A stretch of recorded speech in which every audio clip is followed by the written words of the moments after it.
नमस्कार, दिन भर की बड़ी खबरों में आपका स्वागत है। मैं हूं शिवानी। आज की खबरों में बात होगी कोयला घोटाला में शाह का नाम आते ही बौखलाहट तेज, ममता को भिजवाया नोटिस की।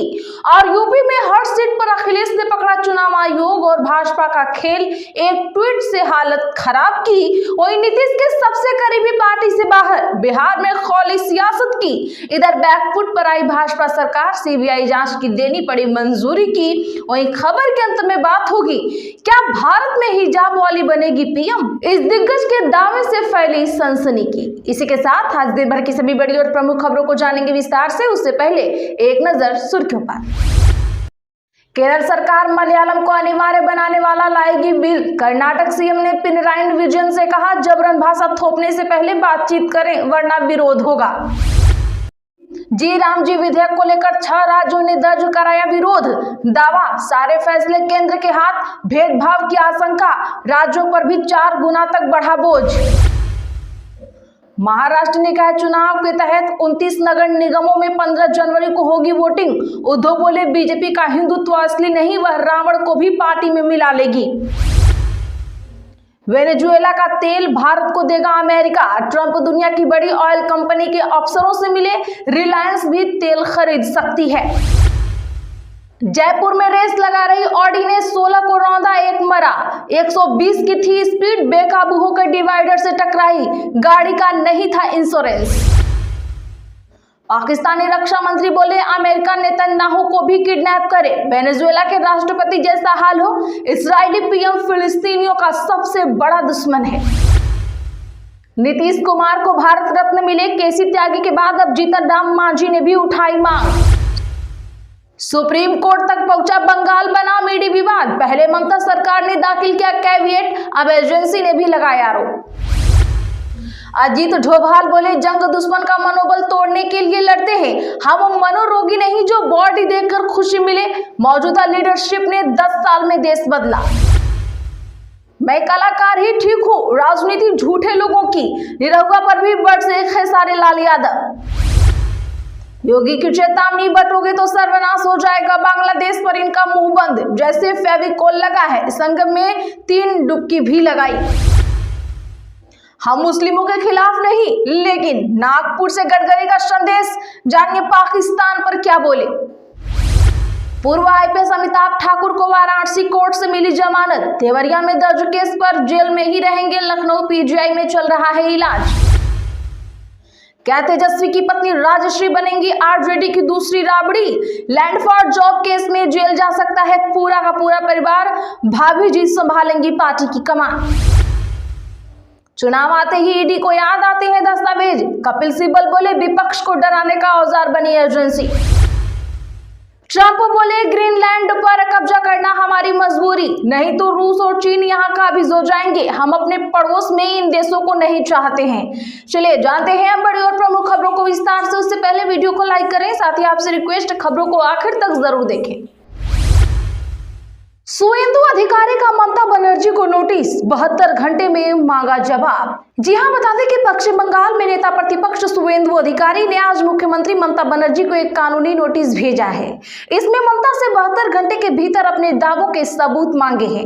सुवेंदु अधिकारी ने कहा कि ऐसा न करने पर वे ममता के खिलाफ मानहानि का केस करेंगे। दरअसल ममता ने आरोप लगाया है कि केंद्रीय गृह मंत्री अमित शाह और सुवेंदु अधिकारी कोयला तस्करी मामले में शामिल हैं। कोयला घोटाले का पैसा सुवेंदु के जरिए शाह तक जाता है।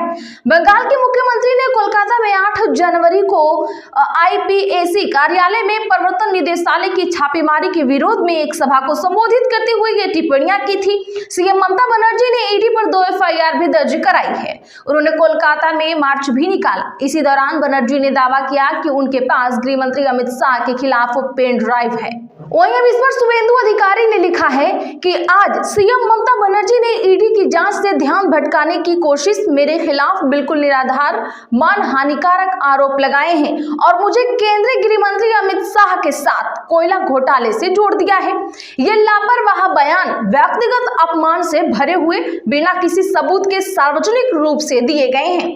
ऐसे निराधार दावों ने न केवल मेरी प्रतिष्ठा को धूमिल किया है, बल्कि सार्वजनिक चर्चा की गरिमा को भी कम किया है। है। आज मैंने उन्हीं कानूनी नोटिस को भेजा है जिसमें उनसे 72 घंटे के भीतर सभी सबूतों के साथ जवाब मांगा गया है। केसी त्यागी की जेडीयू से हुई छुट्टी, पार्टी बोली उनसे हमारा सरोकार नहीं। बता दें कि जदयू के सीनियर नेता केसी त्यागी ने आज मुख्यमंत्री नीतीश कुमार को भारत रत्न देने की मांग उठाई है। हालांकि जदयू के बड़े नेताओं ने केसी त्यागी की इस मांग से पल्ला झाड़ लिया है। दरअसल पार्टी का कहना है कि ये उनकी व्यक्तिगत राय है और पार्टी का उनसे कुछ भी लेना देना नहीं है। मंत्री अशोक चौधरी ने कहा ये पार्टी की राय नहीं है, ये उनकी अपनी राय है। पार्टी में इस बारे में कोई चर्चा नहीं हुई है। पार्टी प्रवक्ता नीरज कुमार ने कहा केसी त्यागी जी क्या बोलते हैं उससे जदयू का कोई लेना देना ही नहीं है। वहीं प्रवक्ता राजीव रंजन के हालिया बयान से यह साफ हो गया है कि जेडीयू का अब केसी त्यागी से कोई भी औपचारिक संबंध नहीं रह गया है। ऐसे में कयास लगाए जा रहे हैं कि केसी त्यागी की पार्टी से छुट्टी हो गई है।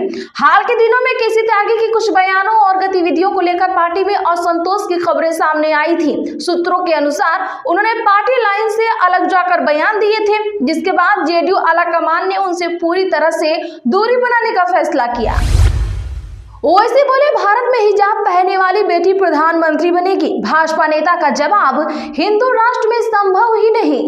बता दें आपको कि आज एआईएमआईएम चीफ असदुद्दीन ओवैसी ने बड़ा बयान देते हुए कहा एक दिन हिजाब पहनने वाली बेटी भारत की प्रधानमंत्री बनेगी। एआईएमआईएम प्रमुख ने कहा पाकिस्तान के संविधान में लिखा है कि सिर्फ एक ही धर्म का व्यक्ति प्रधानमंत्री बन सकता है, लेकिन बाबा साहब का संविधान कहता है कि कोई भी भारतीय नागरिक प्रधानमंत्री, मुख्यमंत्री और मेयर बन सकता है। ओवैसी के बयान का जवाब महाराष्ट्र सरकार में मंत्री और भाजपा नेता नीतीश राणे ने दिया। उन्होंने मीडिया से कहा ओवैसी हिंदू राष्ट्र में ऐसे बयान नहीं दे सकते हैं। जो लोग ऐसे पदों पर बैठना चाहते हैं उन्हें अपने इस्लामिक देशों में जाना चाहिए। हम बुर्के वाली और हिजाब पहनने वाले के साथ ओवैसी को भी बैठाएंगे और यहां से भगा देंगे। सांसद चंद्रशेखर को पुलिस ने रोका तो हुई धक्का मुक्की, फोर्स को ढकेलते हुए डिवाइडर से कूदे। दरअसल बता दें कि मेरठ में दलित महिला को मारकर उसकी बेटी को अगवा करने का मामला अब तूल पकड़ता जा रहा है।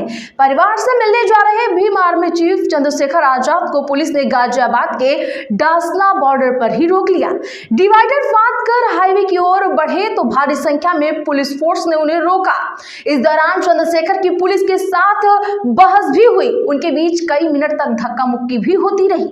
गुस्सा में चंद्रशेखर ने कहा हाथ मत लगाना, हाथ हटाइए। इसके बाद नगीना सांसद पुलिस फोर्स को ढकेलते हुए आगे निकले और हाईवे पर दौड़ने लगे। फिर हाईवे पर दूसरे साइड जाकर बाइक पर ट्रिपलिंग की और 25 किलोमीटर दूर भोजपुर पहुंचे। यहाँ भी पुलिस ने रोका। वहीं बता दें कि इससे पहले परिवार से मिलने जा रहे सांसद रामजी लाल सुमन और सपा विधायक अतुल प्रधान को पुलिस ने प्रतापपुर टोल पर ही रोक दिया। इसके बाद सपा कार्यकर्ता भड़क गए, उनकी पुलिस से झड़प हो गई। इसका वीडियो भी सामने आया है।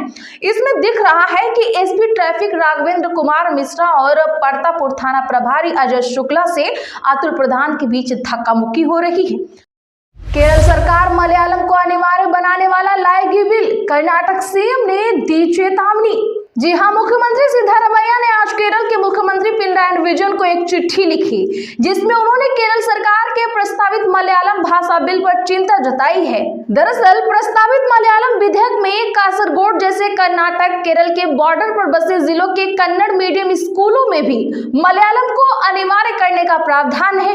सीएम सिद्धारमैया ने लिखा है कि अगर बिल पास होता है तो कर्नाटक भाषाई अल्पसंख्यकों और देश की बहुलवादी भावना की रक्षा के लिए मिलने वाले संवैधानिक अधिकार का इस्तेमाल करके विरोध करेगा। हम मुस्लिमों के खिलाफ नहीं, लेकिन नागपुर से गडकरी का संदेश पाकिस्तान पर, जानिए क्या बोले। महाराष्ट्र में इन दिनों महानगर पालिका के चुनावों को देखते हुए राजनीतिक उफान पर है। इसी बीच केंद्रीय मंत्री नितिन गडकरी का भी एक बयान सामने आ गया है। एक सभा को संबोधित करते हुए गडकरी ने कहा कि भारतीय जनता पार्टी की विचारधारा धर्म से ऊपर उठकर भी सभी के लिए काम करना सिखाती है। यह धारणा पूरी तरह से गलत है कि पार्टी मुसलमानों के खिलाफ है। नागपुर में चुनाव प्रचार कर रहे गडकरी ने कहा कि यदि भाजपा शिवसेना गठबंधन 15 जनवरी को होने वाले नागपुर महानगर पालिका चुनाव में पूर्ण बहुमत से जीतता है तो लोगों की आकांक्षाएं और सपने दूरों पूरे होंगे। आपको बता दें कि आज हुई तीनों जनसभाओं में गडकरी भाजपा को लेकर फैली भ्रांतियों को दूर करने का प्रयास करते नजर आए। उन्होंने कहा, हम मुसलमानों के खिलाफ नहीं है, लेकिन आतंकवादियों और पाकिस्तान के खिलाफ जरूर है। इस देश के लिए बलिदान देने वाले मुसलमान हमारे लिए उतने ही प्रिय हैं जितने कि हिंदू। कोई मस्जिद, गुरुद्वारा या बौद्ध विहार जा सकता है, लेकिन हम कहते हैं कि हमारा खून एक है, हम भारतीय हैं और हम सभी के लिए काम करते हैं। चुनाव आते ही ईडी को याद आते हैं दस्तावेज, कपिल सिब्बल बोले, विपक्ष को डराने का औजार बनी एजेंसी। बता दें कि पश्चिम बंगाल में प्रवर्तन निदेशालय कार्रवाई को लेकर राज्य से लेकर देश भर की राजनीति में गर्माहट तेज होती जा रही है कि इस बीच इस कार्रवाई को लेकर राज्यसभा सांसद कपिल सिब्बल ने केंद्र सरकार पर जमकर निशाना साधा है। उन्होंने कहा कि चुनाव आते ही जांच एजेंसियों को अचानक दस्तावेजों की याद आ जाती है और इसका मकसद सिर्फ विपक्षी नेताओं को परेशान करना होता है। पत्रकारों से बातचीत के दौरान सिब्बल ने पश्चिम बंगाल में ईडी की कार्रवाई का मामला उठाया। उन्होंने कहा कि पश्चिम बंगाल में जहां भाजपा चुनाव नहीं जीत सकती, वहां ममता बनर्जी और तृणमूल कांग्रेस को परेशान करने के लिए ईडी का इस्तेमाल किया जा रहा है। उन्होंने सवाल उठाया कि कोई भी जांच एजेंसी किसी दफ्तर में जाकर सभी फाइलें कैसे ले जा सकती है। अगर कोयला घोटाले की जांच करनी है तो उससे जुड़ी फाइलें लें, लेकिन हर फाइलों को ले जाना किसके अधिकार में है? किसी भी जांच एजेंसी को ऐसा नहीं करने का हक है। वेनेजुएला का तेल भारत को देगा अमेरिका। ट्रंप दुनिया की बड़ी ऑयल कंपनियों के अफसरों से मिले, रिलायंस भी खरीद सकती है तेल। अमेरिका भारत को वेनेजुएला से तेल खरीदने की इजाजत दे सकता है। मीडिया रिपोर्ट्स के मुताबिक ट्रंप प्रशासन के एक सीनियर अधिकारी ने इसकी जानकारी दी है। अधिकारी के मुताबिक यह सब अमेरिका की निगरानी और शर्तों पर होगा। हालांकि इससे जुड़ी शर्तें क्या है, इसकी जानकारी अभी तक नहीं मिल पाई है। इसका मतलब यह है कि अमेरिका के प्रतिबंधों की वजह से जो व्यापार रुका हुआ था वह फिर से शुरू हो सकता है। तो आज के लिए बस इतना ही। ऐसे ही खबरों के लिए चैनल सब्सक्राइब करें, वीडियो को लाइक शेयर करना ना भूलें।